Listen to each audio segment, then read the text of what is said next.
When is the last time you listened to a podcast about web development, web design, and small business and didn't fall asleep? Yes, we cover web development, web design, and small business, but like actual human beings with personalities. If you're a beginner, we're not going to talk over your head. It's more like asking your buddy for help. We have guests, we have fun, and let me tell you, these two can get off on a tangent. Ladies and gentlemen, welcome to HTML All the Things Podcast. This is Matt Lawrence and Mike Curran.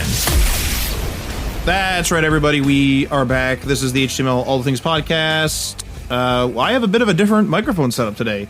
I messed around with the warmth of my voice, the compression. I added a noise reduction thing, a noise gate, all kinds of things. So now we found out, sadly, that I can no longer whisper sweet nothings in Mike here over the internet. I have to turn off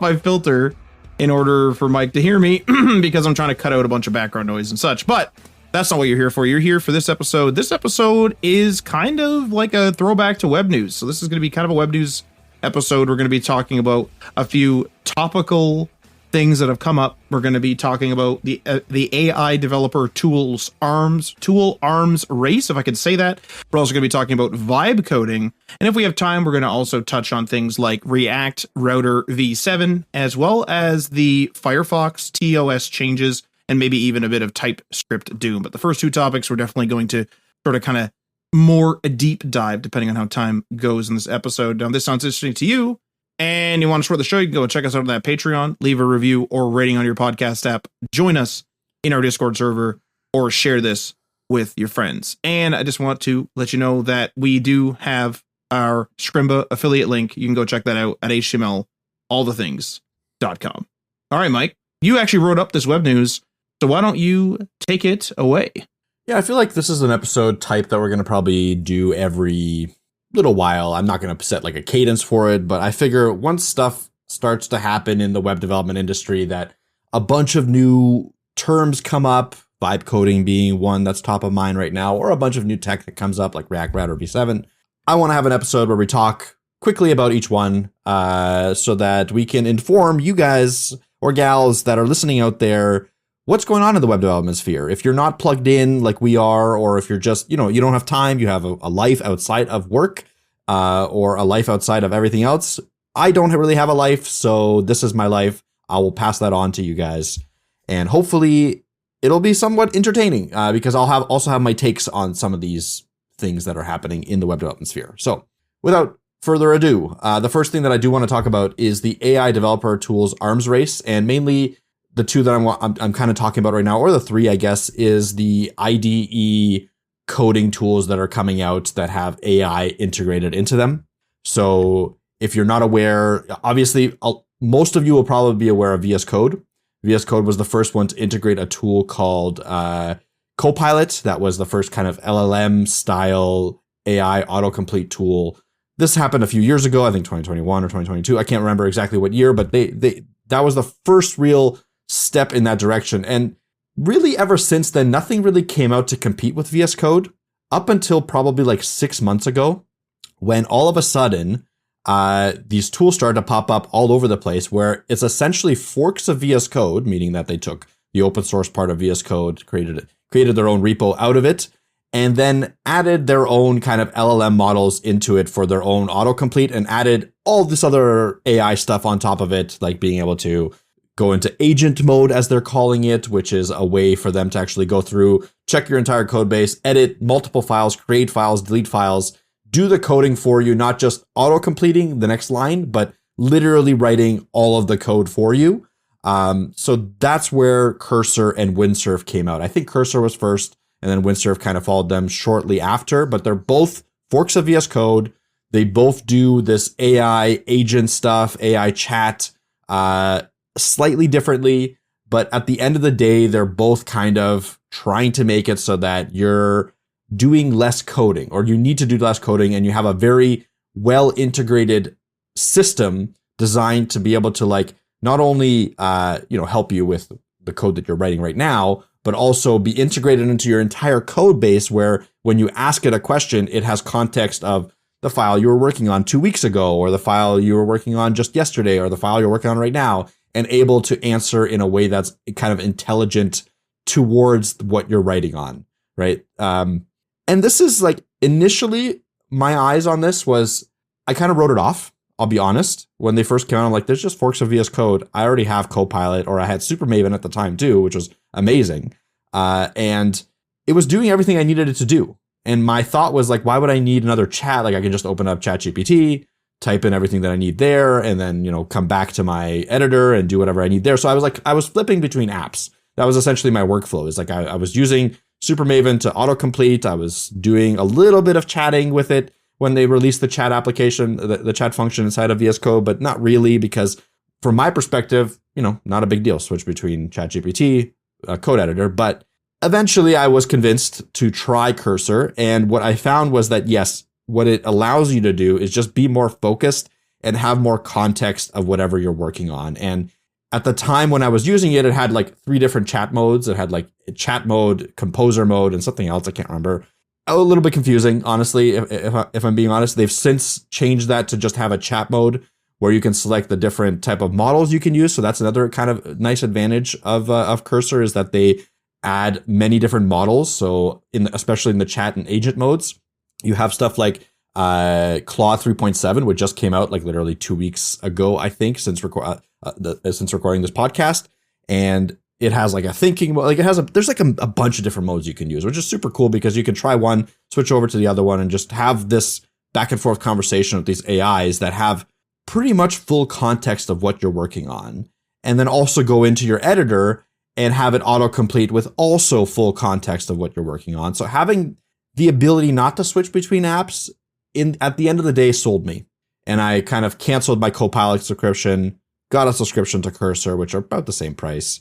And ever since, I think like 3 months ago, I've been a full-on Cursor. Now, Windsurf is a little bit of a different one. It is supposed to be more calm. It's supposed to be more focused on the chat aspect, like you're able to chat with it like you're chatting with the code base. It's a different take on it. I don't have too much to say on it because I haven't used it too much. I just have friends that have used it and have told me that in certain situations it's better. And I think that's what it is. It's like Cursor does something, Windsurf does something a little bit differently, but the same. And then they back and forth, they're competing. The competition is the main part of this that I want to discuss as well, and kind of get your thoughts on that as well. Because not only do we have now Cursor and Windsurf, well, obviously VS Code was like, well, we can't have these companies eating our lunch. They came back out and are like, well, we're now allowing you to choose different models for the internal VS Code Copilot. So now you're able to use Claude and all the different models as well in VS Code and Copilot. You're also able to do agent mode. So it added the exact same feature that Cursor had into VS Code, into Copilot. And now they're all just literally in a deadlock competition.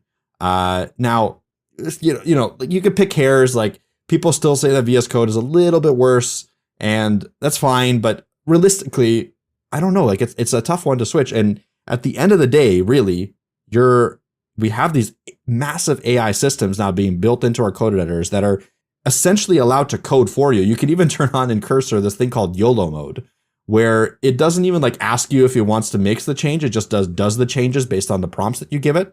Like, it's like literally like, you're talking to the chat and it's going through and just like throwing shit all over your code base, all over the place, not asking you to accept that. I know a couple people that have used that pretty successfully, but not on anything like too huge. Just crazy. Like, the innovation that's happening in the industry right now. And really, I'm laser focused right now on the IDE industry, like the code editor industry, because everything else is also insanity. But really, in the IDE industry is very, very quick. And I feel like, and I'm sure most of you that are plugged in feel like this too, that if I don't pay attention to it for a week, I am way out of date and I'm now using the wrong product. I don't know if that's a FOMO thing, but I can say from a pretty confident place that, like, if I was continuing to use VS Code, I'd probably be using the wrong product for a couple months before. Like, Cursor gave me a boost in productivity. Now, I don't use all of the autocomplete suggestions it does.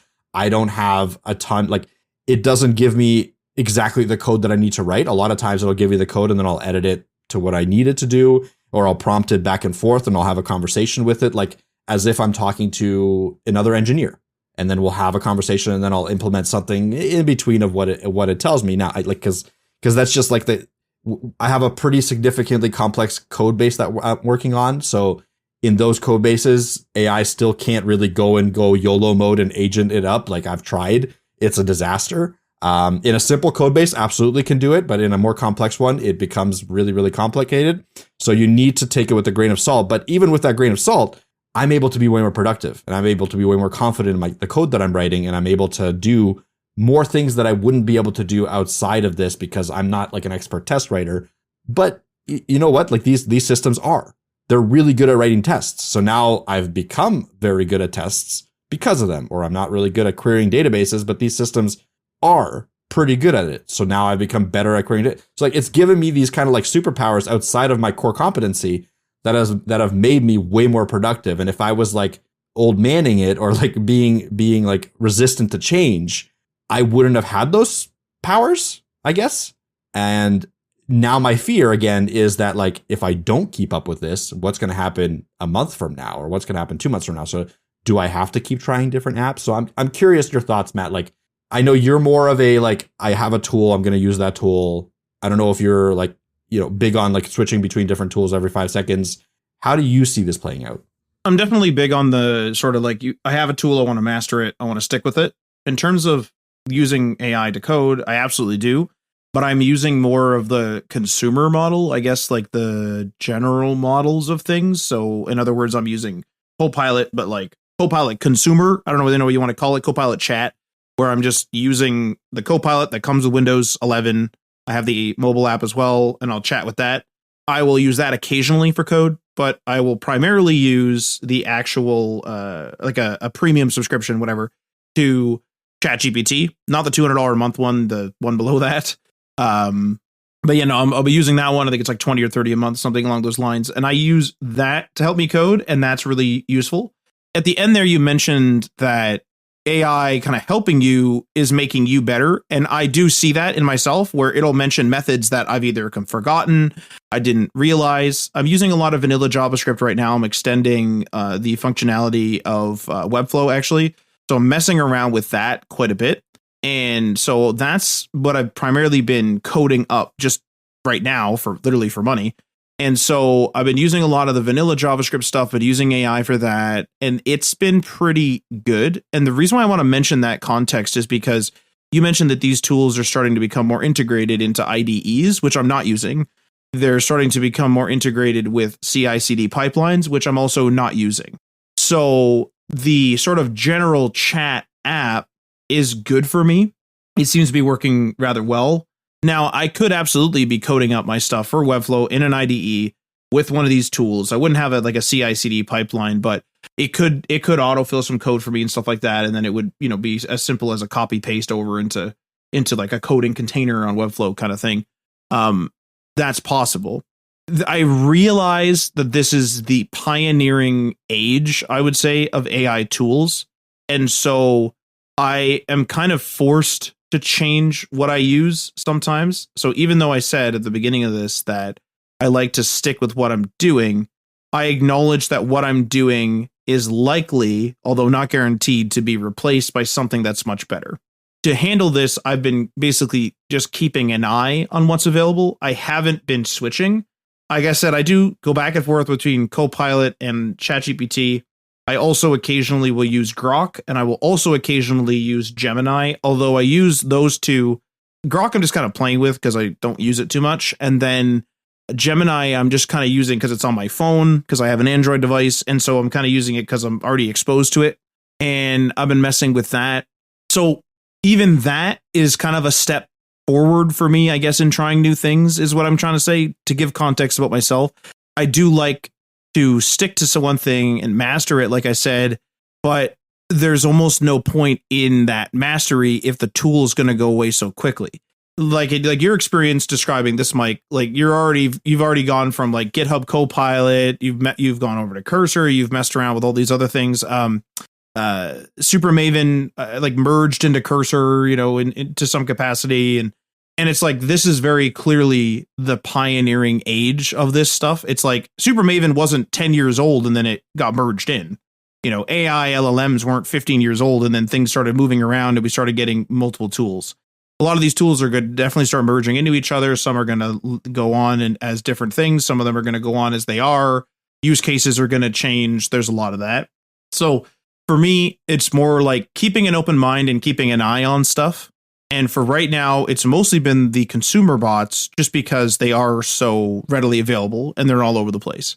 If I start coding up of some sort of project in Svelte or SvelteKit or whatever, yeah, like I would say I would try to use one of these tools, although I'm going to start with my consumer tools for sure. And me mentioning that, like, you kind of might think like, oh, that's like a useless mention. Mike's mentioning all these very specific like AI tools and things like that.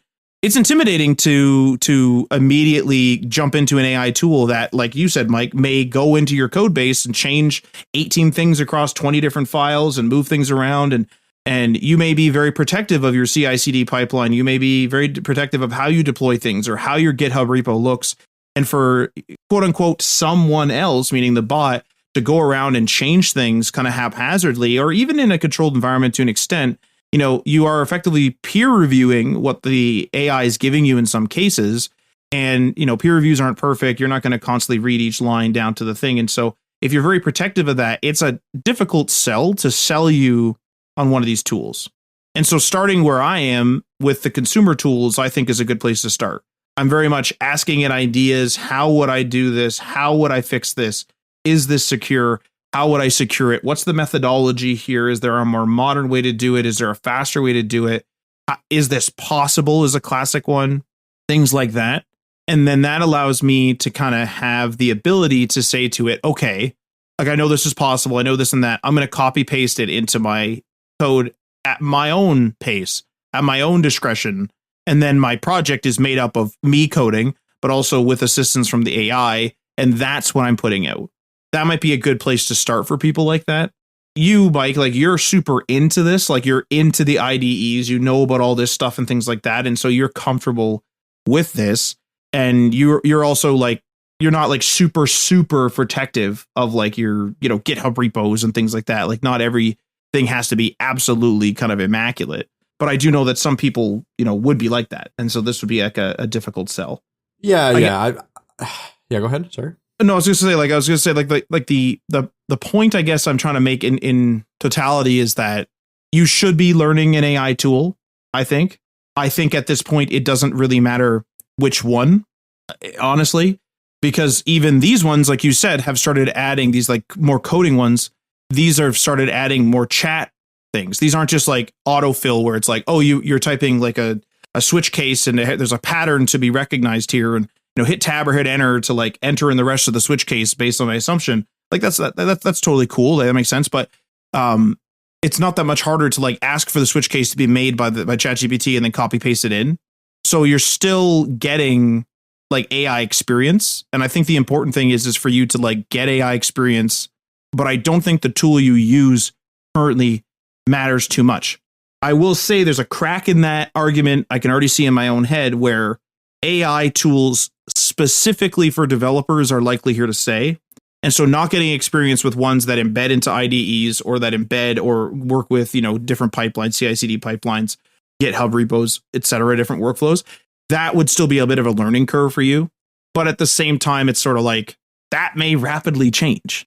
Like you may end up chatting with the bot to get it to do stuff in your CI/CD pipeline in the future. Like who knows what the future holds with these things. And so I think that like getting into AI, learning how to prompt it, learning how to use it in your own workflow, and keeping an eye at the very least, or even better, actually trying other ones, whether they're in the consumer space like I'm doing, or in the more AI developer space like Mike's doing. I just think that like both experiences are really important right now until things start to really shape up. And who knows, that could be 5-10 years. Like who knows?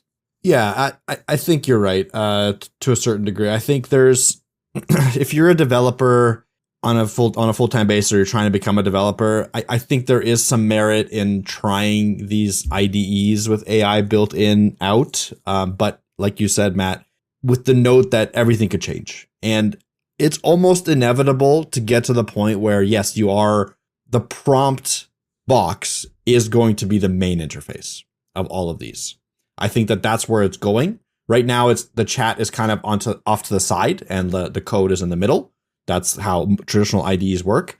The reality is I think it's going to flip, where the code is going to be to the side, the prompt is going to be to the middle, and most of the time that you're going to spend coding, quote unquote, is going to be prompt engineering and figuring out how to prompt it properly to do what you need it to do. And the rest of the time will be spent with like maybe debugging a complex issue in the code that you don't understand, or like the AI screwed up or something like that. And that's why it'll be off to the side. That's just a prediction of mine. Like, I don't know if that's going to happen, but like, I think that that's the path that they're trying to get to. But the point that I have about using it is like, again, I went through the workflow of using consumer and IDE kind of mix and matched. I still do to a certain degree, but to a different, like with a different mindset where if I need more of like a almost unbiased approach, like a unbiased approach as in like doesn't have my code base in its context window, doesn't understand what I'm writing. Maybe I need a fresh take on a problem. I'll go to a more consumer oriented like ChatGPT and I'll talk to it back and forth about the problem. And then I'll get like an unbiased without memory take on it. And then maybe I can re-implement that in the IDE.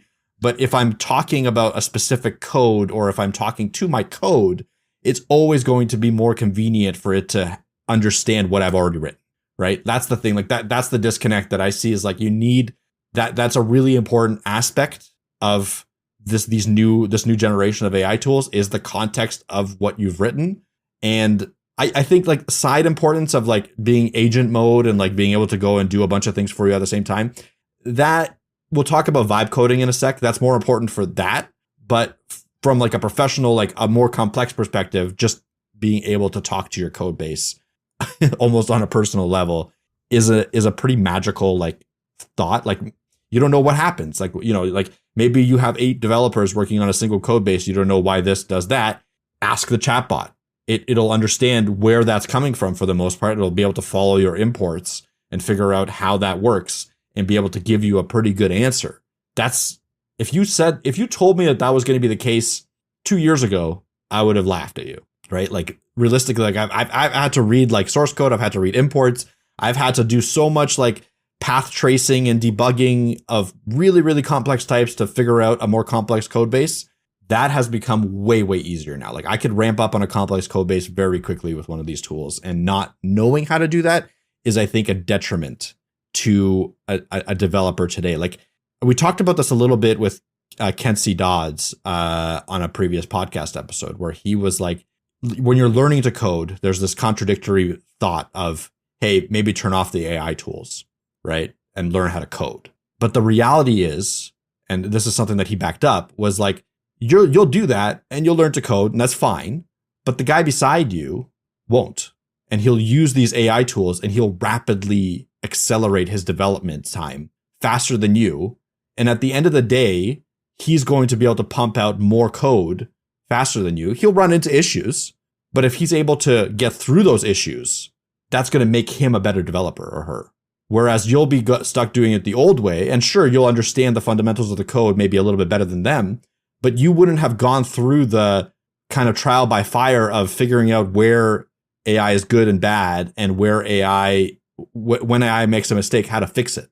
And that's what allowing yourself to enable all these tools right from the start gives you, is that ability to run into that barrier and try to work through it. Similar to how we were like before AI with like Stack Overflow. Like you were coding, you run into an issue, you go to Stack Overflow, you implement that, and that was the barrier that you need to cross.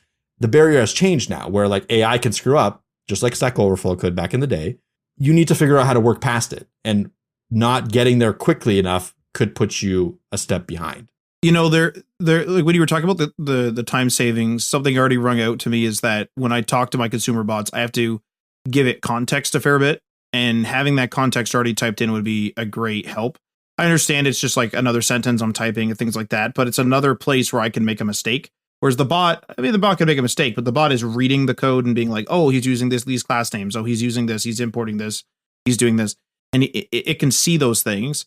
now there's like, since I have to type it in, yes, there's like a memory involved with like a ChatGPT where it's like in the same chat, or like, I think it's across chats now as well.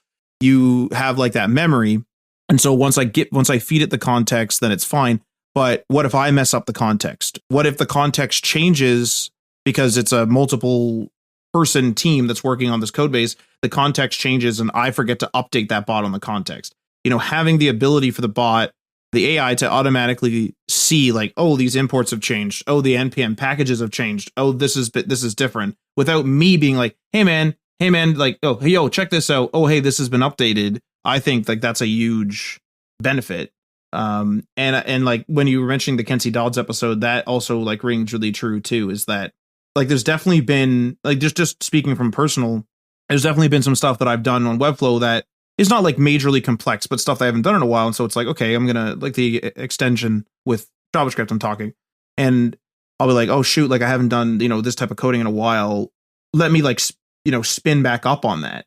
And it's like, well, instead of me spinning back up on that, why don't I tell, the AI bot, the AI chat, what I'm doing, what the context is. It'll spin it up, and then I'm able to read it, and that's my spin up. But now my code's also almost done.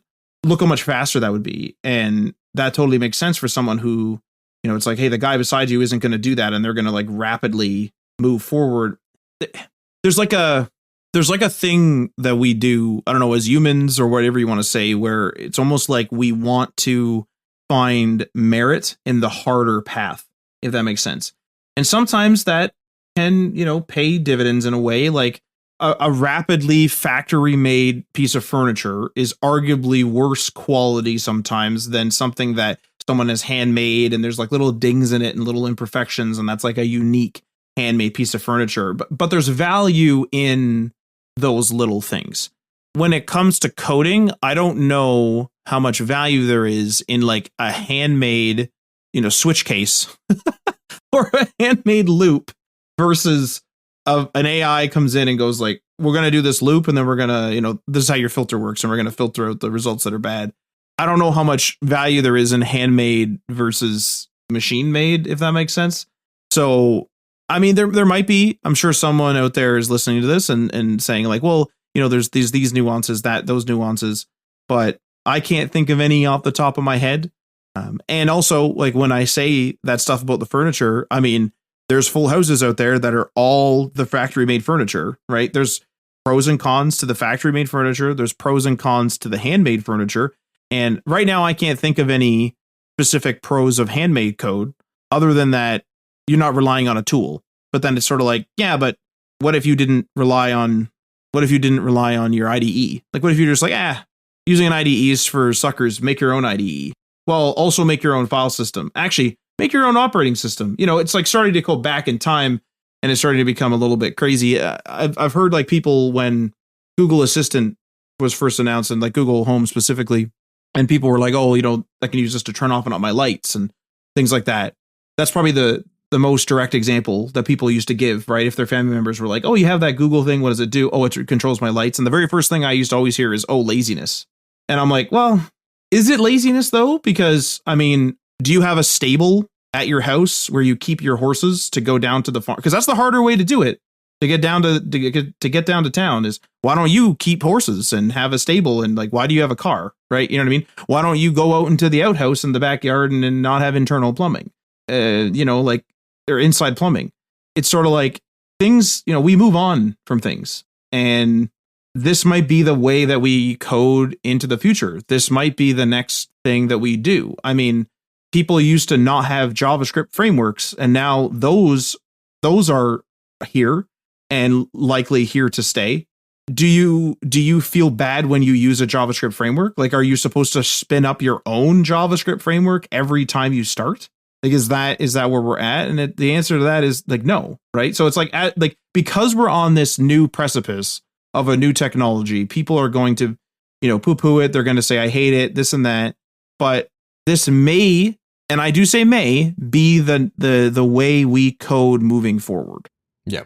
And I think not taking advantage of the tools that allow you to use it to its full potential is a mistake. So I think that the point of this part of the segment is really to just open up your eyes maybe to figuring out like, hey, maybe I should try these out at least. Like it's they all have free tiers. There's no obligation to pay for each and every one of them. But even VS Code now has all these tools built in. I'm sure it's good enough for the most part to enable and start using, and then try out Cursor and see if you like it more. Just give them a shot. Keep your ear to the ground. Make sure you're up to date with it, because as these progress at a rapid pace that we've never seen before, it's important that you stay up to date with them in the more competitive landscape of development that we're seeing in today's market. I think that's the really important take that I got from there.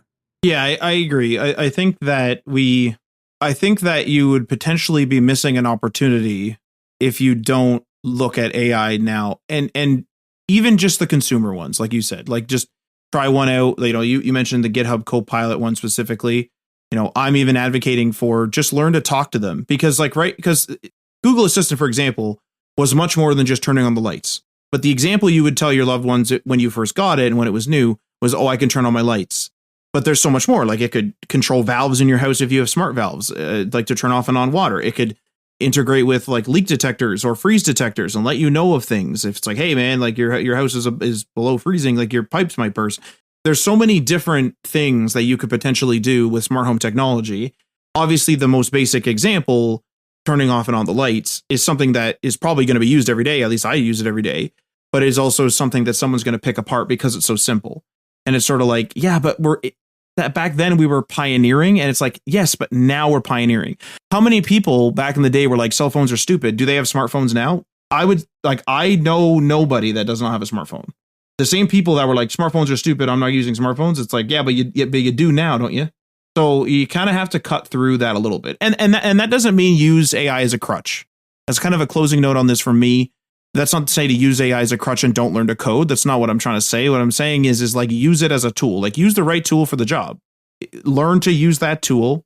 Learn it at the right time. If you don't want to use it on a production project, fair enough. Use it on something that you're just playing with locally or something like that. Learn to talk to this thing. Because the very first thing when everyone was like, oh, AI, I was like, what do I do with it? And so I just asked it basic, stupid things. Like I would just go up to it and be like, oh, I guess I won't Google search this. I'll be like, when was Canada founded? Or just, random trivia that comes up in conversation when you're talking. And that's a very low hanging fruit, like turning off and on the light case for AI. It's like, that's where I started. Then it's like, oh, I could ask it questions. And now when a customer asks me a question, instead of me like kind of panicking and be like, oh, shoot, like, I don't know if that's possible, and they want a quick answer, I'll just literally ask one of the bots. I'll be like, hey, man, is this possible? And how would you do it? It'll lay out all the scenarios. And it's like, oh, yeah, I could do this one. So I can email back really quick and say, hey, that's doable. That's a moneymaker. That's a little thing that is like kind of buried in context that took me a couple months to kind of like get used to using AI and then started using it for. You can rely on it for that. And now that makes us money because we're getting quick answers out to clients that want quick answers, and then they'll hire us to do things. So just like those little nuances, those little things are really important. Now, speaking of little things, I do want to talk about something that is actually just launched, and it's pretty exciting. You know that we've talked about Magic Mind in the past, and we were always talking about the little shots, the little juice shots that you'd get, the little plastic bottles. Well, now those shots have launched in gummy form. So the gummy form has all the same great ingredients that you would expect out of the shots. However, for those of you that don't want or maybe are averse to caffeine, there's no caffeine in these gummies. Now, I don't know if you're going to be able to hear this. I actually have the actual bag of the Magic Mind gummies in my hand right now. With all my new microphone enhancements, I don't know if you can hear the bag crinkling. This is not an ASMR podcast, but I have this big bag, and it's 90 gummies in this bag. This is a resealable bag of 90 mental performance gummies from Magic Mind. This says that the flavor is green apple. It's for kids and adults. Again, caffeine free as well. And I'm actually going to try this live. I just received this bag. I skipped my Magic Mind shot this morning. I'm actually going to try this live on the show right now. Again, this is not an ASMR podcast, so I'm not going to have like a microphone in my mouth so you can hear me like chewing. But I'm having a Magic Mind gummy right now. Tasty, chewy like you'd expect a gummy, and super convenient.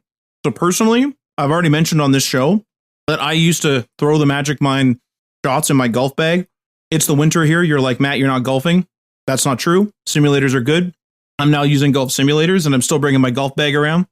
And having a little bag of Magic Mind gummies in there is going to be, in my opinion, way more convenient than the shots. Now, this is a big bag, again, of 90 gummies.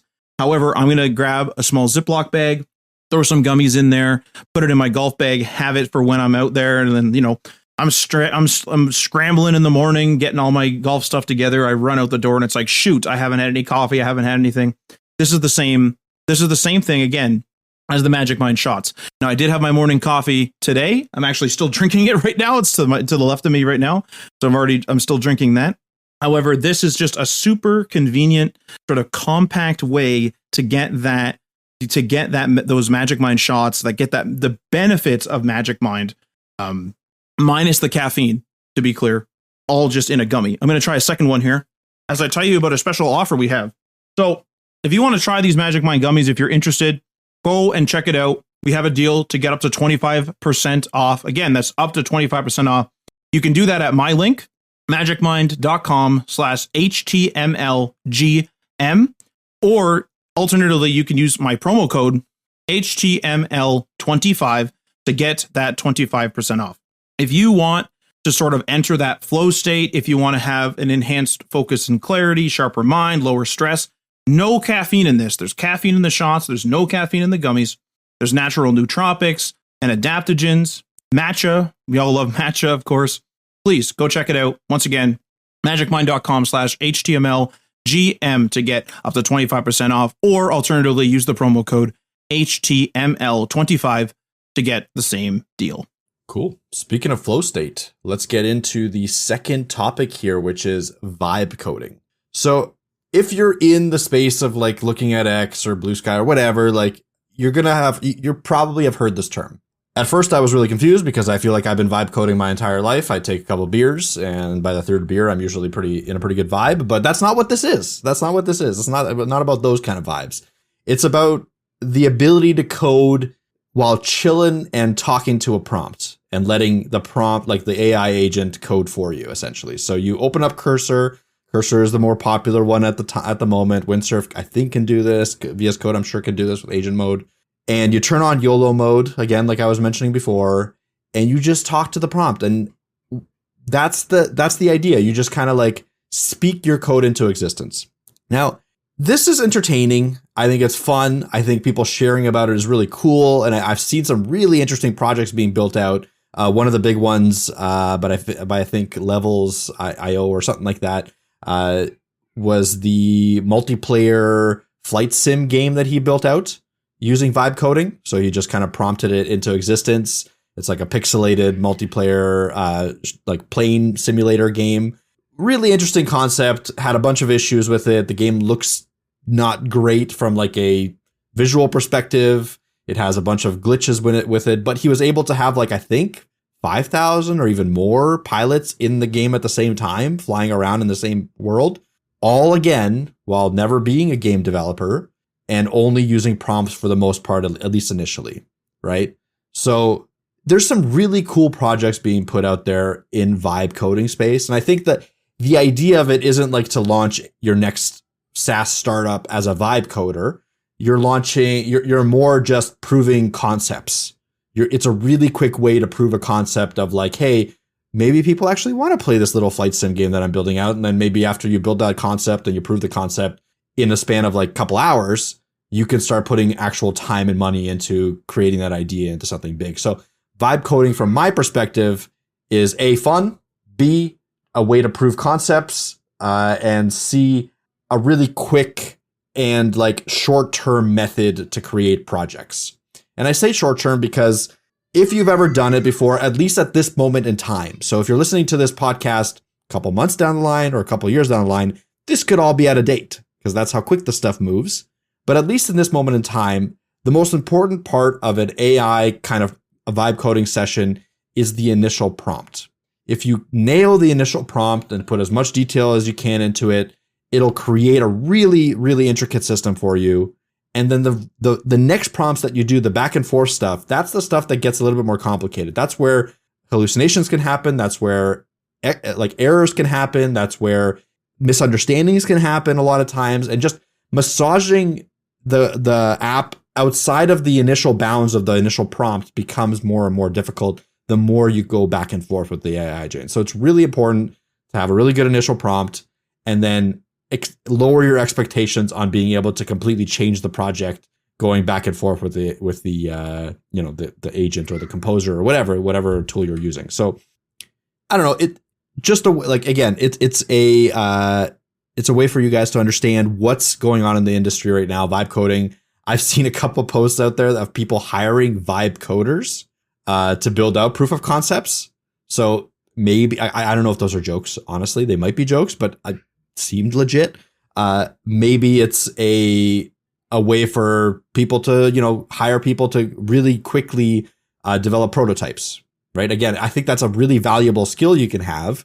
I was watching Theo recently, and one of the kind of some of the advice he gives is like, instead of going into a design document and building out the design of your entire ecosystem before even touching code, the suggestion that he has is like, build out a prototype really quickly without a design document, figure out the complexities of the application you're trying to build, and then if you need it, create the design document to build out the rest of it, or to make it, to legitimize the proof of concept. And I really resonate with that. Like, I think coding as quickly as possible and getting your idea out there as quickly as possible to get tested by the people that need to use it. The people could be an internal development team or an internal marketing team, whatever, or it could be the general public, or it could be a specific niche. It doesn't matter who the user is, but the sooner you can get the product that you're trying to make in a user's hands, the faster you can understand where you're mistaken, or where you don't understand something, or where something just doesn't work. And then iterating on that to make the better product is always going to be the right approach, rather than trying to nail the product in the first go, getting into users' hands and realizing that you've made 15 different forks in the road and you've made a mistake at 5 of them, right? That can lead to a lot of wasted time, sunk cost fallacy, stuff like that. So I think vibe coding is a way to get to a proof of concept really quickly. And again, vibe coding, just prompting to get a project really quickly out there and going back and forth with the project. I imagine vibe coding, is this like you grab your smoker's jacket? That's how I put. That's you how grab your smoker's jacket, yeah. get a cigar or something. Yeah. You get a coffee, whatever. You get cozy, and then do you activate the advanced voice mode? Do you not even type? It's no, can't even have the sound of my mechanical keyboard ruin the vibe. I'm gonna literally talk to this thing, and it's gonna be coding it in the background. And the advanced voice modes that I've used always take up the whole screen, so I can't even see what it's coding. So I'm just vibing out. I'm not even trying to critique it yet. I'm just chatting with it. However, I will say this: I don't know if this is just me or what, but on my one computer, my one laptop, I've been using advanced voice mode, and every time I get to about 4 to 6 messages from ChatGPT, it comes in all distorted, audio is now broken, can't hear anything, very alarming, and that would definitely throw my vibe off. Again, I don't know if it's just that computer, but this is the first I've heard of this. I'm almost speechless. It's cool as hell that a multiplayer game was made, though, because it's multiplayer is always we were making a game that was already difficult. Now it's let's have other people on the screens. Other people NPCs? No, other people. I think that was a really, really cool experiment in terms of the complexity that it was able to generate. And again, 5,000, 6,000 people connect to the same server, right? It wasn't just a multiplayer game with a couple of people playing Pong. This was a multiplayer game with netcode that is pretty significantly complex. Now, it wasn't perfect. There was a ton of issues out of the gate. It was hilarious. But regardless, I think it was a really cool experiment that showed how far it's come and how far you can go with the right prompt. Again, for me, I feel I've been vibe coding for a long time because I get into a good mode, I get into the good vibe, and I'm typing and I'm happy and it's great.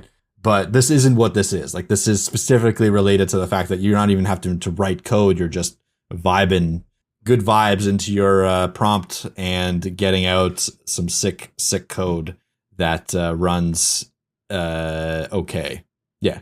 I almost feel this is how we should be coding. We shouldn't be stressed out or something. There's a question. So it's for you, Mike, this is a personal question, I guess, personal professional question. Are you, when you're like, okay, it's time to work, are you like super intense? You know, some people will get, I mean, all of us will have like a super intense like persona almost, where it's like, all right, let's do it. And you're kind of like super into it. Or is it very like, oh, hey, time to do some stuff? And because me personally, I do get intense sometimes, but I find my best work comes from just like being chill. It's like, well, let's do that tonight. Kind of get it done. It's like, oh, cool, I got it done. And the product's the same. It's not like my chill attitude made it worse. And it always makes me wonder, like, why was I so intense on this earlier? Like, why was I so stressed about it when it's just like, I got it scheduled, go do it. Shut up. Shut up, just go do it. For me, it's the same like with anything I do. Like if I'm getting into a game initially, when I open up the game and start playing it, I'm not really into it for the most part. I'm just trying to like find my bearings and figure out what's going on. The more I play it and the more I like it, the further into it I get, to the point where it, like, you know, becomes really important to me, and I vibe. I really like focus in and play it. It's the same thing with coding, where like initially when I open up a project, I'm usually like finding my bearings, setting it up, and that's kind of boring, not super into it for the most part. Like sometimes I like to try new things, and that's kind of interesting, but for the most part, until I clearly see stuff coming together, and then I clearly see the vision of like where I need to put more effort into, and I know that like next time I come back, I need to do this, and that.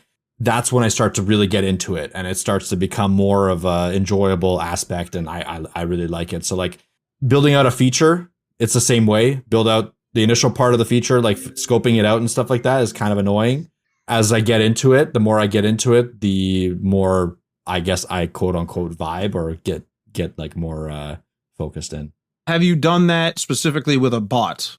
Like, have you like No. vibed with like, okay, so like you haven't had that sort of, like you said, it's sort of like you kind of get settled with a game or whatever, and you kind of get like, you know, get in the, I want to say get in the mood, but that does not sound correct. But No. he's getting in the mood with a bot right now. Like, no. But like get kind of chill, get familiar with it, get like focused even. Do you want to try this? Is this something that like, is this like a trend, or is this something that's going to become like a normal thing? Like, what do you think? We mentioned earlier in the episode that essentially, that's how coding is going to be. Is just going to be a prompt. So I don't know if this is a trend. I think like the vibe coding term might be trendy, and that might go away. But like the fact that we're going to be probably coding by just talking to a prompt for the most part, I don't want to say inevitable, because I don't know the limitations of LLM platforms. Like we might hit a wall at some point and then we're screwed. But as of right now, that's where everything is going. So we might all be vibe coding come a year or two from now, and yeah, you got to get into those vibes. I'm definitely going to try it. I should say that. Like I'm definitely going to try, and I'll probably do a game as well. Are you going to do like an ASMR stream of it? I'm not going to do an ASMR. Immediately, stream. like, just makes me think of somebody just chilling in like a cozy game or something. You know how like there's like the like cozy streamers where they're like, I only play, you know, like Stardew Valley and things like that. Yeah. And like if you ever see a screenshot of their stream, obviously they got their sort of like little face cam. You can see their set usually behind them, and it's all cozied, and they're getting their robe on and stuff. And it's like, you know, you're like really chill. It's like for some reason this is the very first place my mind goes, where it's just like you're gonna. This is what you're going to be doing with an AI. I might get cozy. I'm not going to ASMR, and I might stream it. Yes.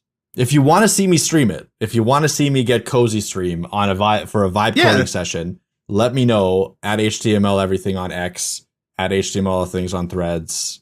My vote counts for 200. So I'm voting. You're voting yes. Okay. Yeah. Fair enough. I'm voting yes. So that's okay. 200 pluses already. Yeah. It might happen.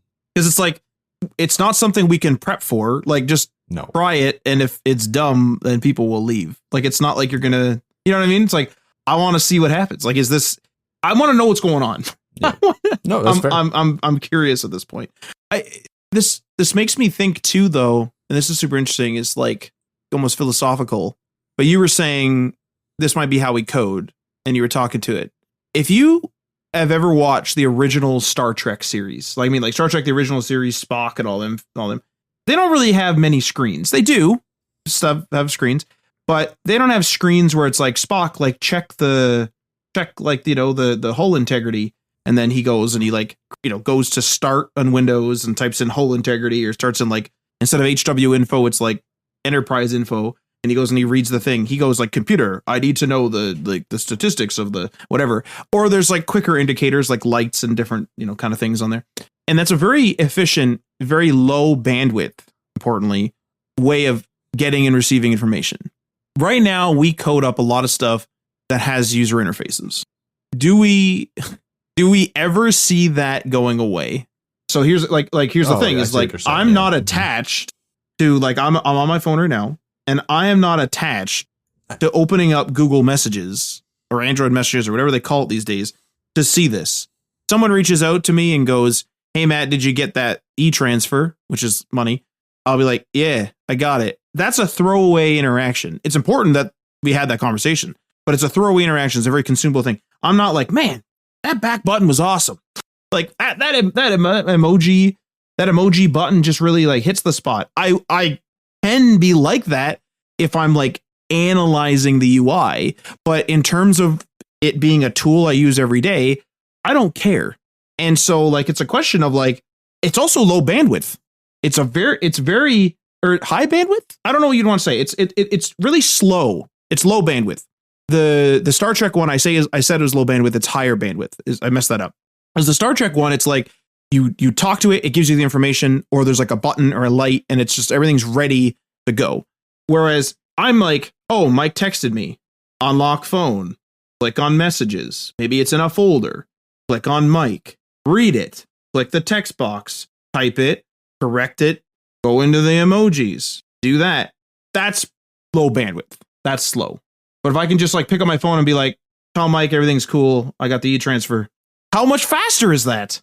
So here's my take on it. I don't think UIs are going to go away I'll give you one example. Amazon Echo dot whatever has the ability to order stuff online through their voice service. Have you ever used it? No, because of lack of trust. Okay. But if you ever use it, I've tried it. The UI, not the UI, the UX is like this. You ask it, hey, can I order some kids' diapers? Sure. Comes back to you being like, okay, sure. Here's the list of kids' diapers. And it goes off for about 10 minutes listing off different brands of kids' diapers. Right. And then it's like, which one do you want? And you're like, I forgot. And then it's like, it lists it off again. And then you're like, okay, whatever, Huggies. And then it's like, okay, cool. Okay. Do you want one pack, two? The amount of interaction I need to do to order a pack of diapers, unless I know exactly what pack of diapers and exactly the quantity and I've ordered it before, the amount of stuff I need to do is like probably 10 times on the time scale than it takes me to go to Amazon.com, type in diapers, click add to cart and check out. It's just, there's certain aspects of life that aren't going to be suited for voice. I agree. Yes. So I think there will never be a time when there's no UIs. I think the UIs will change. I think some stuff won't be as UI heavy, sure, but I think UIs are still important. I think it's still easier for me in a doctor's office full of people to type something out rather than talk to my phone and have it tell me sensitive information in front of people. Like, I don't want to have to talk to my phone all the time. I think that's an awkward interface unless I'm alone or unless, there's certain aspects of like talking that are great, but there's certain aspects that are not. Neuralink. Yeah. Neuralink would be a solution to that to a certain degree. I don't know what else. Like I don't see typing to be too much of an inconvenience, honestly. But I guess, the next step would be like just hook it into my brain, which I'm really not wanting to do that. Like I don't want anything read my thoughts. Like that's kind of crazy. The idea is it's like you and I are recording this podcast. It's weird for you to like, necessarily pick up a phone. And like, if you have to answer a message really quick, you have to answer messages. I answered a message at the beginning of this podcast because it was urgent. I had to answer really quick. If I have to I have my phone in my hand right now as an example purpose, but if I had this phone up this whole time when you were talking, it's pretty rude, but also it's like, it's kind of weird for me to like start up a conversation. One thing to fire off a quick message. If we think about that in the context of like, okay, let's just say like we were talking, we start the podcast and my brain randomly pulls in like, hey, is your like, I don't know, your grandma like recently had a surgery on her ankle like 2 days ago or something. I should check on her. It'd be really nice to just be like, hey, grandma, you all right? Like, yeah. And I'm like, all right, cool. And that's it. And I don't pick up this phone to do that. But I 100% agree with you that there's going to be times where we have a UI. And that's why Star Trek has the different, sometimes it's lights, sometimes it's buttons, sometimes it's like little things you twist. Sometimes it is a screen. view screens and things like that. Sometimes but it's like there's going to be different ways. So like UIs aren't necessarily going to go away, but right now everything is invoked by like pick up this, glass box, which is our phone, unlock it for security, click this. It's like, holy crap. I understand that it is still extremely efficient. It's not a big deal. And you can send things to people across the world in seconds. Fully acknowledge that. However, people that used to walk places and then got horses probably thought the exact same thing. And then they got like cars. You know what I mean? So like, okay, we have this glass box. What's next? And we thought it was smartwatches. Smartwatches are a pain in the ass. I'll say this. Smartwatches are a pain in the ass mostly because they don't work half the time. Send a message. I couldn't hear you. I can't do that right now. Oh, or my classic, my favorite one is every time I open up the emoji menu, my screen becomes a bar, like just a big half circle bar opens up in across my whole screen. I'm like, well, all right, I guess that's it. And I pick up the phone. So now I don't trust it. And when I mentioned the trust thing with Echo or Amazon, I don't want to say her name, but Amazon's AI assistant, it's because I haven't used it. But if I knew that it was going to be super trustworthy and I just haven't tried it, it hasn't given me a reason not to. But it's like, if I was like, oh yeah, like I have confidence that this thing's going to order the exact thing I want without me visually confirming it by seeing the picture, seeing the quantity, seeing the price, all that, then sure, I'll do that. And in a way, I already do that, not with the AI assistant, but I do use subscribe and save for some consumable products in the house. Mm-hmm. So it's like I'm letting a bot effectively do that. So I think like bot agency, like where it acts as an agent on your behalf, where in this case it's literally instead of me picking up my phone, going to the Amazon app, finding the Huggies or whatever, but okay, I want the 10 quantity, I want 2 of those boxes, I want it delivered this day, all that crap. Like instead of me doing that, the bot does it in agency and I'm just instructing it until I like really trust that. Then there's going to be a divide there. I think. I know it's a little off topic, but like I think it's the vibe coding and all this kind of like sparked this in my head. No, it's fair. And I think the agency stuff, especially like agents are becoming more and more on topic in terms of AI. The trust is always going to be an issue. I don't know if we're ever going to fully be able to trust it, but like, I think at the point where we can trust it more than a human is I think when we have to take that plunge, because like humans make mistakes all the time. Like you have an assistant, a virtual assistant, or an assistant in general, they're going to make mistakes. So of course that's like agents are going to make some mistakes sometimes, as long as you're not giving it like access to nuclear launch codes. I think that's okay. Like if it's going to make a mistake on ordering you diapers, not the end of the world. Yeah. So like, yeah, it's just, the trust, you have to trust a little bit more, but at some point you're gonna have to give in and you're gonna have to allow it to do stuff for you. And that's similar to vibe coding. Like right now it's more of like a little tool, not really big. Eventually it might become a bigger tool in the sense of like this is your only interface with coding. And at that point the trust has to be built, but it's going to take some time to get there, I think. But having said that, we're at a good amount of time on the podcast. We still have 3 topics to cover. I'm going to run through these really quickly, just as a like informational thing, right? I was actually going to ask you if you wanted to make this a 2-parter. We could make it a 2-parter. If you don't want to rush through it, like if you do want to talk about these topics like React Router v7, the TOS changes, some of it's topical though. It's totally up to you. Yeah, I think I'm going to just go through them real quick and we'll have another episode like this sometime, because there's tons of stuff to talk about in the web development space that we just don't want to do a full episode on.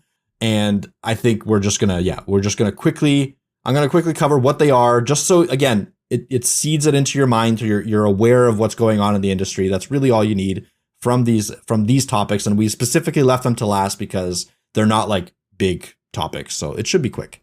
Best auctioneer's voice, Mike. Go. No. I'm not going to go quick. I'm not going to go that quick, at least. So React Router v7, something that came out recently. React Router has been around for a long time, since essentially React's existence. That's the way that you can like switch a page in React. It's the way that you can have like, click a link and it'll go to a different page on a single page application. That's what React Router was. Eventually there was a spin-off called Remix. This was a kind of JavaScript framework that allowed you to do some server-side rendering. It was another kind of form of Next.js, and that spin-off at some point merged with React Router, and that's where we get React Router v6, React Router v7, this combination of Remix and React Router. It's its own standalone framework, essentially, that allows you to create full stack web applications similar to Next.js And kind of the bigger deal here is that there's a bunch of type safety that it's introduced. It's really easy to upgrade from V6 to V7. They're really proud about that. They're really good with anything is backwards compatible, so you don't have to change your code pretty much at all. If you're on V7 or if you're on V6, if you want to use the newer features, you can. I like that kind of stuff. And it's just another option for you to build full stack React applications in an easier way versus, again, using Next.js, which is really tied to Vercel. And there's some other caveats of Next.js that we've talked about on the podcast before, React server components and stuff like that being a little bit confusing. This is kind of a simpler method to be able to do routing and other backend stuff with a React application. Not much else to say there other than the fact that it might be lost in the sea of JavaScript, like React frameworks. There's like Astro, there's Tanstack Start. There's just so many of them. I don't know if it's going to compete with Next.js. It's just one of those like options for you. I think there was a little bit of drama with the fact that stuff is moving too quickly. There's just too many things going on. Like, why does React Router even need an update? What's the point of it? Yeah, valid, but I like stuff moving forward. I think it's still a net positive to have options, even if they are in the same React ecosystem, because I'm a JavaScript framework nerd. But for people that aren't JavaScript framework nerds, I can see that being a little bit of an annoyance. Next thing I'm going to talk about here is the Firefox terms of service changes. So this one is a little bit more intricate, but essentially Firefox released a new terms of service that had a really weird piece of language in there. Essentially in the language allowed Firefox to have the rights to any content uploaded into a website using the Firefox browser. So any data you'd upload like a file or something like that, all of a sudden Firefox has the right to use it in some way, shape, or form. And it was like a non-exclusive license right or something like that. Like, it was a weird way to put it, but people freaked out because they're like, why would I want Firefox having any ownership of the content that I'm using, that I'm putting into it while using the browser in general? Like, that just seems very generic, very, they could do what they want with it. Like, they could claim to do nothing with it, but then down the line, they could do whatever they want with that kind of language, which is a little bit worrying. They've since changed the language slightly, saying that they do not have any ownership of that data, but they still are able to access an ability to do something with it. It's just kind of weird. Like, yes, they don't have any ownership, so they can't like resell your data. That's good. Or like take your data and like repack it. Like, they can't own your data. Like, they can't pretend that this is their thing and like take your patent from you or something by just uploading a file. But what I think this allows them to do, I'm not sure if they've confirmed it yet, but an FAQ update did kind of confirm this for me, is that what they want to do is be able to take the data and start selling it to advertisers. I think that's what this is all based on. All other browsers essentially do this. I'm not sure if Safari does this. Don't quote me on that. They're maybe more privacy oriented now, but for sure Chrome can take your data and sell it to advertisers and stuff like that. So like that's what browsers do. And I think Firefox just wanted to get into that business. And a further change, again, in an FAQ statement, they removed an FAQ where one of the FAQs was like, we will never, ever, ever sell your data. That FAQ has been removed. So that kind of shows what they're wanting to do with it. What are my thoughts? Firefox is in a really tough spot. Their largest source of income could potentially be going away shortly. That's the Google default search deal. That's makes up, I think, like 70 or 80% of their income. Don't quote me on that statistic, but like that's the last I heard. That could be going away, all gone. So they're trying to pivot, trying to figure out other ways to make money. I can't blame them for this. I don't know. The language is a little bit suspicious. It's a little bit weird, but overall, it seems to be that they want to take your data and sell it. What I can see this leading to with enough of an uproar is the creation of a subscription browser that doesn't sell data. So you pay the browser a monthly or a yearly fee. It no longer harvests your data, gives you a bunch of features. You're done.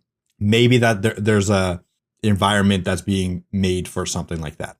The issue with this is like, by them kind of silently doing this, it damages their reputation. Because like you said, it's like, we'll never, ever, ever, ever share your data. It's like, I always just kind of figured with Firefox that they were kind of like data paranoid, which was good. And so that's just how I always treated the browser. Now I'm not personally really data paranoid, but if I ever needed that or anything, like Firefox would be the first product I'd recommend if someone asked me like, yo, I'm like worried about data. Now it's sort of like, I don't know. Also, it makes me question things in general. Like I'm also going to mention this case to people. I'm also going to say to them, hey, even if you're using a data paranoid program, there's a chance that they can rug pull that. So just like an FYI kind of thing. Yes, they can absolutely rug pull that. Last thing here, before we wrap up is this is like a really, really cool project that has no consequence on the industry as a whole, but I just found really, really cool. And I wanted to mention TypeScript Doom. So someone using the TypeScript language compiler or server, or whatever you want to call it, recreated Doom. And the feat here is that TypeScript is not a programming, like TypeScript language server is not a programming language as it is. It's a language, like it's a language used to type a system, like it's a typing system for JavaScript. Tough to explain, but regardless, not meant for creating Doom or creating any sort of programming. And someone spent what I consider to be a significant amount of time, I think it was months, potentially a year, creating Doom in it, and the amount of rigmarole he had to go through to create it. So the amount of processing that is required to create Doom, to launch Doom, I should say, is 177 terabytes of streaming data. 177 terabytes, and apparently that was optimized from what was petabytes before. To create Doom, like this is like original Doom. This is original Doom. To render a single frame, 12 days of processing. The first frame, I should say. The next frames are 1 to 12 hours. Oh, okay. Depending on the complexity of the frame. So this is a project that has no consequence, will never really come to any fruition. It's for fun. But it's for fun, exactly. And I like that. I like when people do shit for fun in the programming space, in the tech space, in the embedded space. Like it's just, this shouldn't exist, and it does exist, and I find it to be awesome. And I hope that people continue to do this. And my fear is that with AI becoming more and more prevalent, stuff like this will become less often because of the complexity and the amount of work that it takes, and like just how much easier it is to just code with AI, and people's knowledge will go down in terms of like deep knowledge of a programming language. Like you have to have an insane amount of knowledge of the TypeScript language server to be able to do something like this. And then also an insane amount of focus and dedication. So I wanted to shout it out. Really cool project. I think the developer's name is Dimitri Metropolis. So shout out to him. Super cool. But that's it. That's all I have for this week's web news. This was a fun one. I think we almost should like revive web news in some capacity, because we used to do web news after the show, or man, it's been so long. I don't even remember, but it was like a little. Oh yeah, it was. Episode. It was a segment episode at the end of the show. My God, yeah. I completely forgot about it was a segment at the end of the show. Then we moved it to a bonus episode. Now we're moving it back to be a main episode of the show. So interesting. But I don't know. Web news is has always been just sort of fun. Allows us to talk about web and web adjacent. Because like talking web adjacent is fine on the show, but I know that we've gotten some comments in the past where they're like, "Hey, I skipped this one because I don't care about X thing," and it's like, "Oh, okay, we'll have its own segment." And then of course this whole thing transpired as we said, but yeah, no, that was fun. So if you liked this episode, please let us know on any of the socials. I run the Instagram, the Facebook, and the Threads, and the TikTok. So if you want to reach out to me, or you can reach out to Mike on the X profile, go check it out. Let us know if you like episodes like this, or via email on htmlthings.com. But I think that's honestly just about it. Remember that if you want to support episodes like this, you can do so on Patreon. That's patreon.com/HTML all the things. And Mike, I know you just got back, but I didn't open up my Patreon document. Mike just ran off on the screen. So why don't you entertain us with something while I open up my Patreon document? Absolutely. I just brought my daughter here. You want to say hi? Yeah, hopefully you could hear that. So yeah, I heard half of it, my daughter is now entertaining you on the podcast. This is her first introduction onto the HTML Things podcast. Congratulations, Lily. You want to say bye? Heard it a little bit. So hopefully it makes it on the show. I got my Patreon document open now, so many thanks. There are $3 tier patrons. Tim from the Web Hacker on thewebhacker.com. Jason from Geek Life Radio via geekliferadio.com. Garrett Segal, Level Up Financial Planning via www.levelupfinancialplanning.com. Magnus from YesWeb via yesweb.se. Syntaxify from the HTML All the Things Discord server. And Stacy Mosler from the website swoonworthydesigns.com. And just a reminder, if you want to get 25% off those new Magic Mind gummies, you can do so at magicmind.com/HTMLGM. That's up to get up to 25% off. That's my link. Or you can alternatively use my promo code HTML25. That'll, of course, be in the show description and in the show notes on HTMLallthethings.com. And we'd like to give a shout out to Michael Araka, a contributing author on HTMLallthethings.com. Michael is the author of Self-Taught, the X Generation blog at selftaughttxg.com. Feel free to leave a comment or a review on the platform that you are listening to this on, and this outro will sign us off. You've been listening to HTML All the Things podcast. Web development, web design, and small business. We hope you've gotten some useful and practical information from this show. And we hope you appreciate that we talk to you like human beings. And we hope you had some fun.